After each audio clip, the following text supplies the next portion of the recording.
The Arabian Desert. A vast ocean of drifting sands and scorched, sun-baked rocks. Beneath these endless dunes, oil. The lifeblood of our new mechanical century. For more than 400 years, the Ottoman Empire has ruled these lands, controlling all that's to be found here. The Ottomans do not rule unopposed. Small bands of Bedouin rebels have united to overthrow the empire. They strike without warning and then vanish into the desert. Fighting alongside them is a lone British officer, whose exploits have earned him wide renown. The world has taken to calling this man Lawrence of Arabia.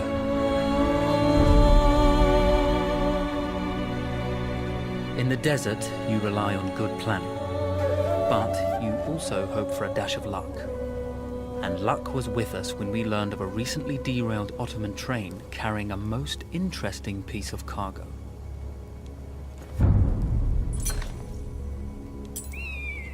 A small patrol had joined the Ottomans who survived the crash.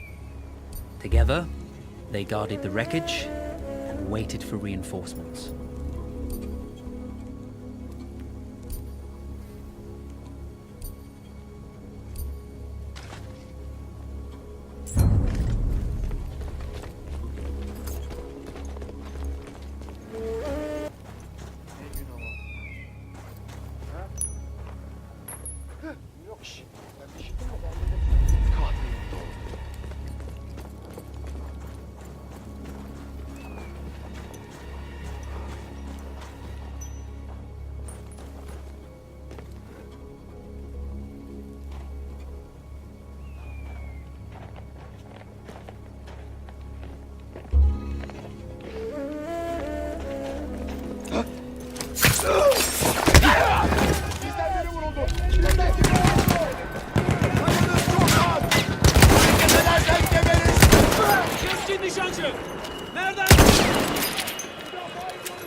Come out! It's over.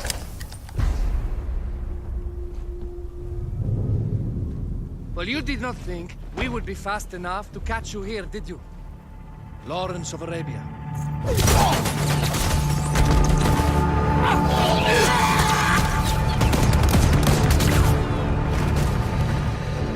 Actually, I was rather depending on it.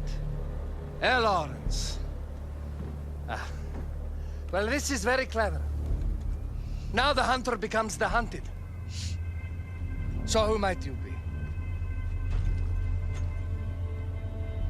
How enchanting. Ahmed. I'll show you enchanting. If it weren't for you, I'd be free. Free, is it? You'll be free when you're dead. And I'm happy to tell you, the Empire intends to grant you all this freedom very soon. Even now, an engine of destruction scours this desert, obliterating your allies, your families, your homes. Soon there will be nowhere to run. Nowhere to hide. Soon all that you know, and all that you love, will be ashes. You will all be free to die. Oh. Ah, you animal! Zara.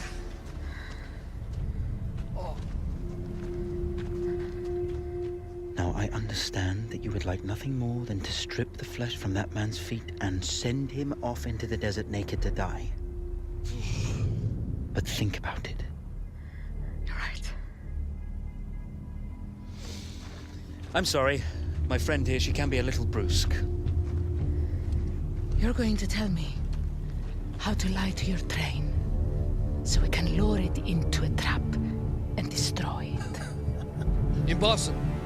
To even begin to talk to that train, you would need an entire book of communication codes. Oh, like this one, you mean? You can never stop the progress of machines. One day, the whole world will take your lands and the precious black gold beneath its sands. We shall see, my friend.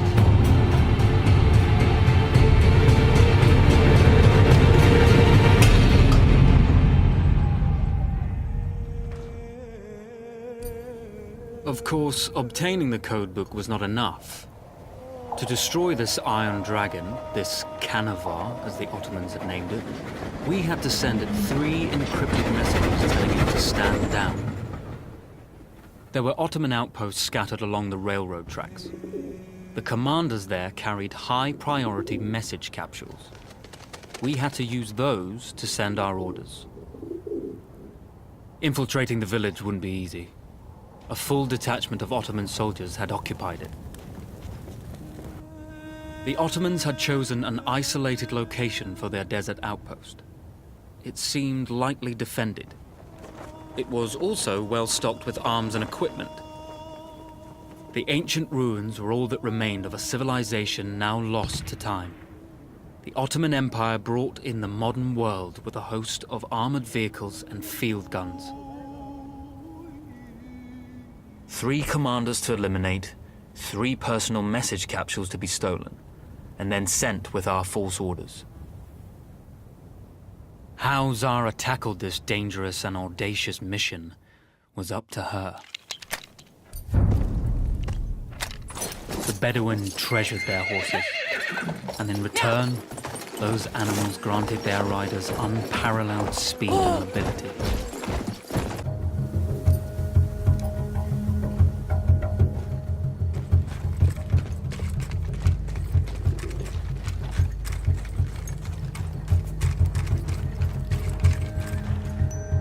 Ecdadını sikeyim!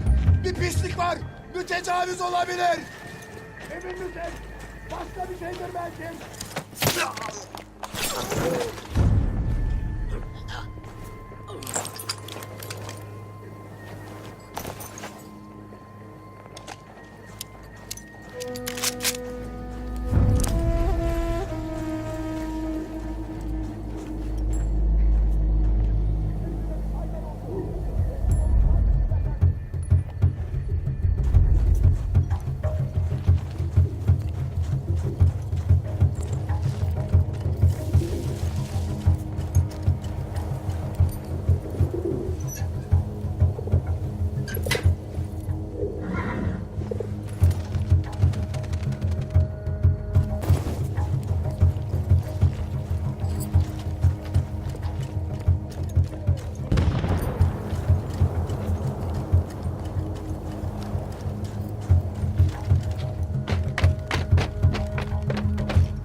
sıçarım böyle işe. Ne diye buraya tahsis edildim ki?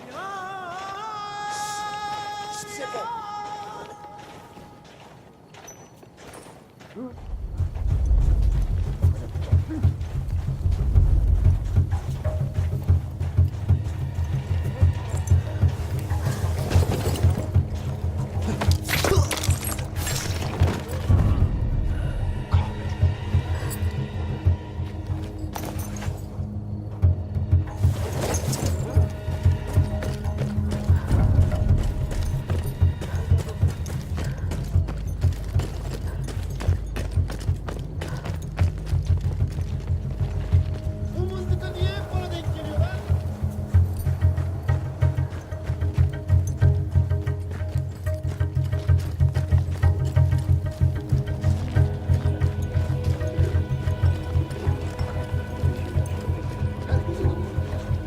Ya Rabbim şu bizim yüzbaşının...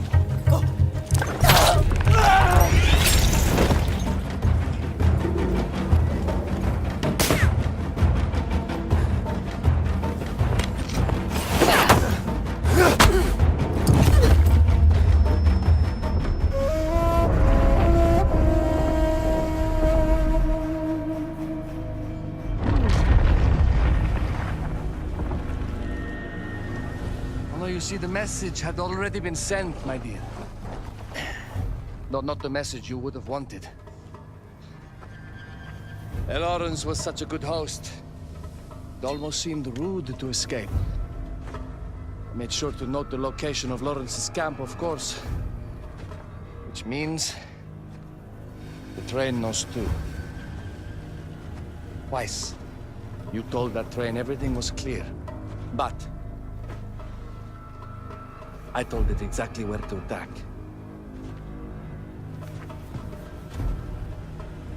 The beast has your scent, my dear. And it's coming to slaughter you and your little band of rebels. First, the firestorm from the cannon. Then, up close with the troops to slaughter any survivors.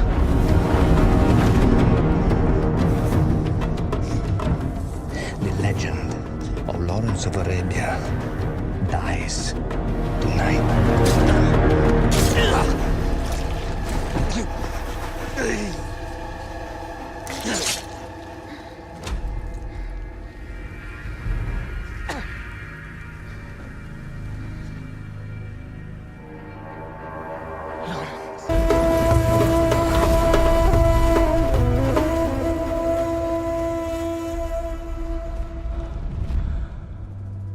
We slipped away just in time.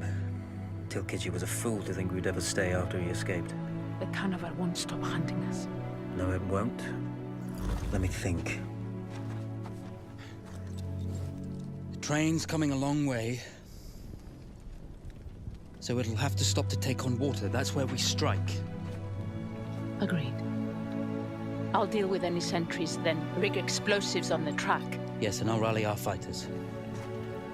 When I blow the lines, the train will be trapped. So when you hear the blast, you need to attack them with everything you have. It's good.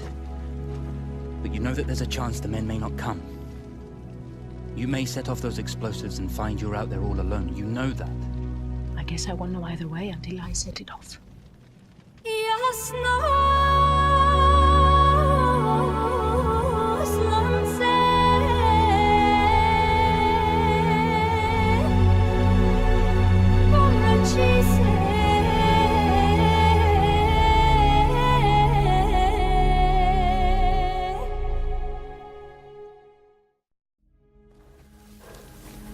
Man makes plans, and God laughs. As it turned out, the small town where we would ambush the train had a significant enemy presence. Those troops would have to be dealt with before the explosives could be set.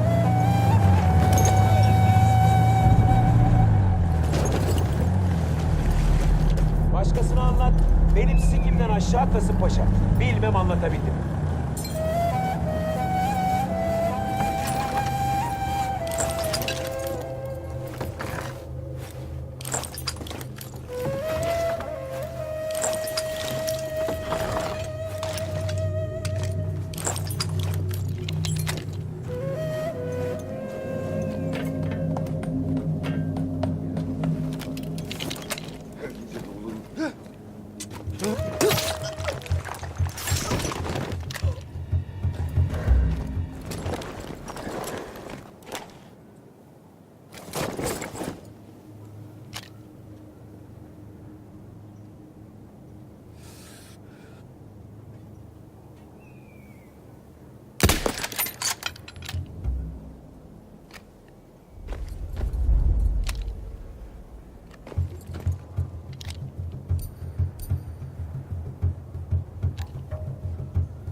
Arkamı kolla kardeşim.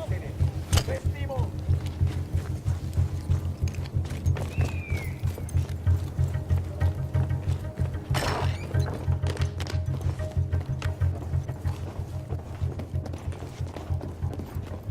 Bak, seni ne kadar çok ararsam o kadar çok asabım bozuluyor.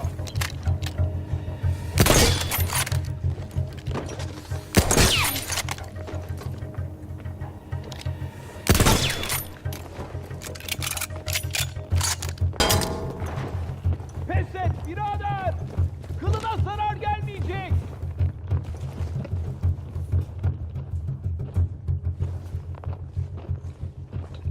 Gördüğünüz yerde vurun sık kafalıyı.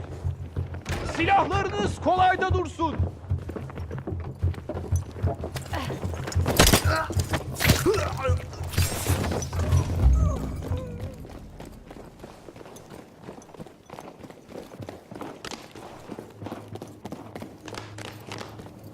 Bak kafamın tası atıyor ha! Aklın varsa çıkarsın! Those troops in the village had to be dealt with before we could push on with our plan to destroy the train. Yap oğlum! Pes et! Arkamı kolla kardeşim! Hocam ben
Savaş ulan öndekerim!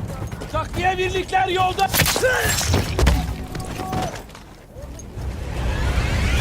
Gibi kaçarsın böyle!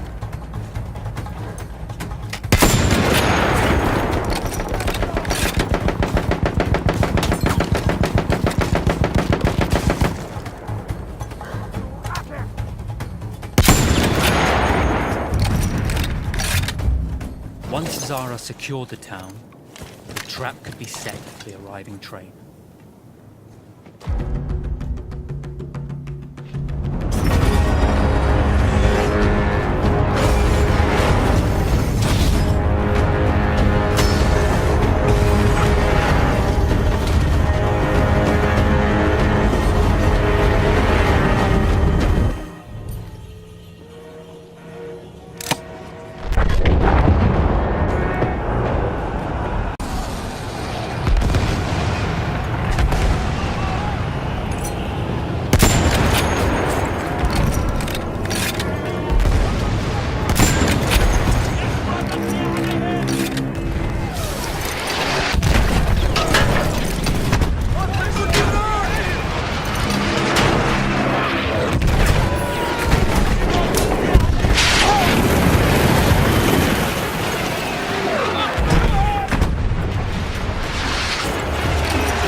vengeance can be a sweet or bitter brew.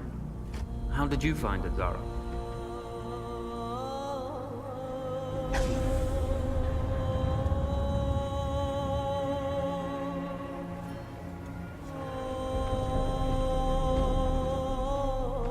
And you're right, we do need to think bigger, act bigger. Maybe even the Suez Canal.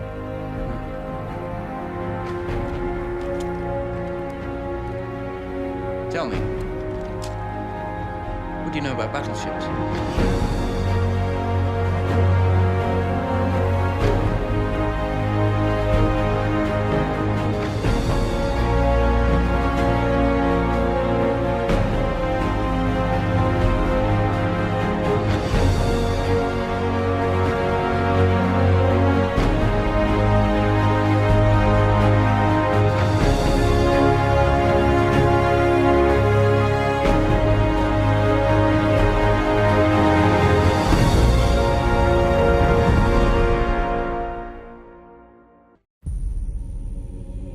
One day, all this will be over.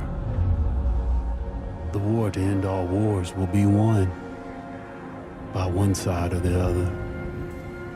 The guns will rust, grass will grow, and there'll be nothing left of any of this. The land will heal itself, as everything does in the end. We'll be long gone by then, but maybe not forgotten. History only remembers 1 in 1,000 of us. Then the future will be filled with stories of who we were and what we did, how we lived, how we fought, and how we died. When this is all over and the war is won, they will remember us. But until that day comes, we will stand. We will look death in the eye. And we will fight.